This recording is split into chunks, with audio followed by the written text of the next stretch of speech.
আমরা লন্ডন শহরটাকে চিনি তার ব্যস্ততা, কোলাহল ও কর্মচাঞ্চল্যের জন্য। কিন্তু যদি সেই শহরটাকেই একেবারে শান্ত, নির্মল ভোরের আলোয় দেখা যায়, তাহলে কেমন লাগবে? ঠিক সেই বিরল ও অপূর্ব মুহূর্তটাকেই কবি উইলিয়াম ওয়ার্ডসওয়ার্থ তুলে ধরেছেন তার বিখ্যাত কবিতা কম্পোস্ট আপন ওয়েস্টমিনিস্টার ব্রিজে।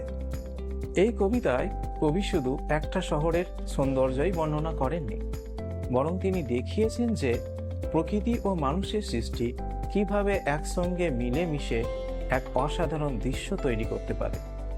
আজকের ভিডিওতে আমরা খুব সহজ ভাষায় জেনে নেব এই কবিতার সামারি, কবির অনুভূতি ও কবিতার প্রয়োজনীয় বিষয়গুলো। হ্যালো ডিয়ার স্টুডেন্টস, আমি শেখ শাহিন আহমেদ। আমাদের এই চ্যানেল দ্য আইকনিক ইংলিশ ইনস্টিটিউটে তোমাদের স্বাগত জানাই। এখন আমরা মেন পোয়েমটা পড়তে শুরু করব। Earth has not anything to show more fair.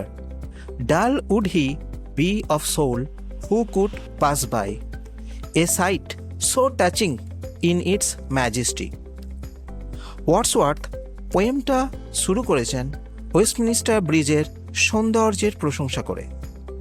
সকালের লন্ডনের সূর্যোদয়ের এই দৃশ্য তার মন ছুঁয়ে যায় এবং তিনি আরও জোর দিয়ে বলেন যে ওই স্নিগ্ধ দৃশ্যের থেকে আরও বেশি সুন্দর এই পৃথিবীতে আর কিছুই নেই।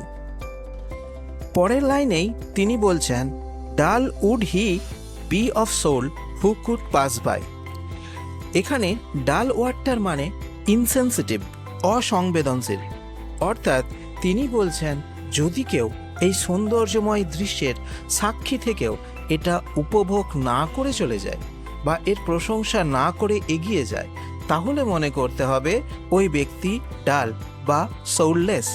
পোয়েট এখানে কথাটা ঘুরিয়ে বলেছেন এবং তিনি বোঝাতে চাইছেন যে কোনো ব্যক্তি ওয়েস্টমিনিস্টার ব্রিজের এই অপরূপ সৌন্দর্যের প্রশংসা না করে থাকতে পারবেন না।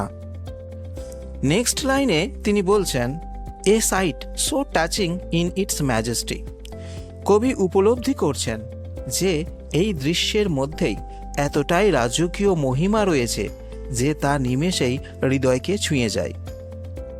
The city now doth like a garment wear, the beauty of the morning silent bare, ships, towers, domes, theatres and temples lie. এখন কবি বলছেন যে লন্ডন শহরটা যেন সকালের সৌন্দর্যটাকে পোশাকের মতো পরিধান করেছে। নম্র সূর্যের আলো, পরিষ্কার আকাশ ও শুদ্ধ বাতাস লন্ডনের সকালটাকে করে তুলেছে শান্তিপূর্ণ ও মনোমুগ্ধময়। কবি ওই সকালের সৌন্দর্যটাকে বলছেন সাইলেন্ট ও বেয়ার। যেহেতু এটা খুব সকালের একটা দৃশ্য, তাই গাড়ি ঘোড়া বা মানুষের কোলাহল নেই বললেই চলে। এছাড়াও তিনি এই দৃশ্যটাকে বেয়ার বলেছেন। এখানে বেয়ার কথার অর্থ সিম্পল, তবে সকালবেলার এই দৃশ্যটা সহজ সরল হলেও তার মধ্যে একটা রাজকীয় ভাব অবশ্যই আছে। কবি ওই শহরের অনেক কিছুই প্রত্যক্ষ করছেন, যেমন টেমস নদী, লম্বা লম্বা টাওয়ার, গম্বুজ, থিয়েটার, টেম্পলস ইত্যাদি ইত্যাদি। Open unto the fields and to the sky, all bright and glittering in the smokeless air. কবির মনে হচ্ছে যেন লন্ডন শহরটা ও তার বড় বড় ইমারতগুলো দূরে প্রশস্ত প্রান্তর ও সীমাহীন আকাশ পর্যন্ত বিস্তৃত। শহরের ভিড়ভাট্টা, হইচই, কোলাহল কোনো কিছুই নেই। প্রভাতে সূর্যের নরম আলোয় শহরের প্রত্যেকটা জিনিসেই যেন এক আশ্চর্য শান্তি বিরাজ করছে। শহরের বাতাস এখন পরিষ্কার ও ধোঁয়াহীন, কারণ মানুষজন এখনও তাদের ডেইলি অ্যাক্টিভিটিস শুরু করেনি। Never did sun more beautifully steep in his first splendour valley, rock or hill. Poet এখানে বলছেন যে সূর্যটা আগে কখনো এতটা সুন্দর করে কিরণ দেয়নি। সাধারণত সানরাইজ ভালো লাগে কোনো প্রাকৃতিক জায়গায়, যেমন কোনো ভ্যালি, পাহাড় বা সমুদ্রে। কিন্তু কবির মতে ওয়েস্টমিনিস্টার ব্রিজ থেকে দেখা লন্ডন শহরের উপর যে সানরাইজ, তার সৌন্দর্য বা প্রিটিনেস যেন আরও বেশি মধুর। Never saw I, never felt a calm so deep, the river glideth at his own sweet will. Usually London শহরটা খুবই ব্যস্তময় ও হইচইপূর্ণ, কিন্তু সকালবেলায় শহরটা একেবারে শান্ত ও স্নিগ্ধ। পরের লাইনেই কবি লন্ডনের টেমস নদীটির বর্ণনা দিচ্ছেন। The river glided at his own sweet will. তিনি বলছেন টেমস নদীটি খুবই নম্র ও মসৃণভাবে নিজের ইচ্ছাতে স্বাধীনভাবে বয়ে চলেছে।